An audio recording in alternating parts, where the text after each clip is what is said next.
organiser un séjour d'une dizaine de jours à Bali. Où loger à Bali? Que visiter? Que faire à Bali? Je vous explique tout cela juste après ça.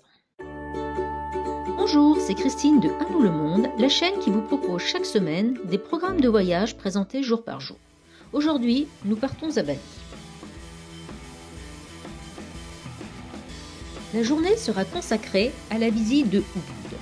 On commence par se balader dans les rues en entrant par hasard dans les temples de quartier. On va ensuite faire un tour au marché, puis on se dirige vers la forêt des singes pour une grande balade bien sympathique. Départ pour les sources de Tirtha Empul, un des sanctuaires les plus sacrés de Bali.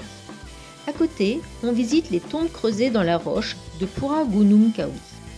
On se promène ensuite dans les rizières en terrasse de Tugalagang et on revient à Ubud en fin de journée. Ce matin très tôt, nous avons prévu de faire l'ascension du mont Batur. Pour cela, vous pouvez ou bien passer par une agence qui viendra vous chercher et vous reconduira à votre hôtel, ou bien l'organiser par vous-même, mais dans ce cas, mieux vaut dormir au plus près. Une fois arrivé au sommet, le but est d'assister au lever du soleil absolument magnifique.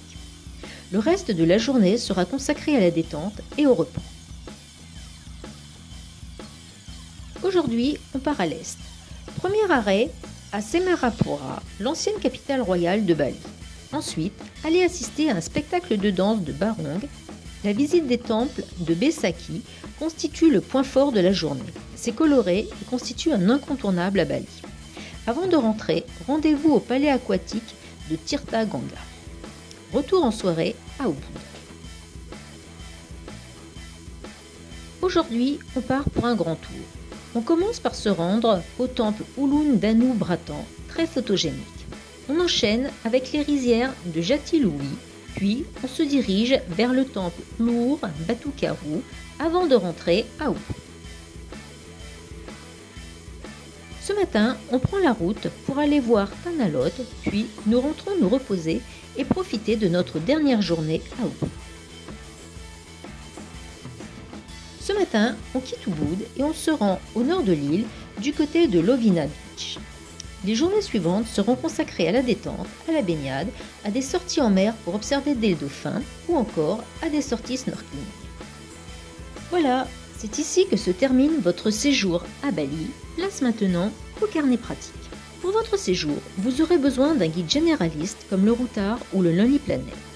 Pour nos déplacements, nous avons choisi de louer une voiture avec chauffeur pour plus de facilité et de tranquillité. Ne vous inquiétez pas, vous trouverez très facilement sur place quelqu'un qui vous proposera ces services.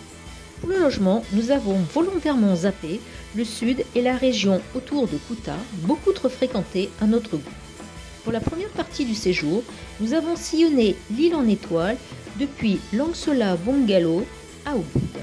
Et au nord de l'île, nous sommes établis à Lovina, au Chien Rouge.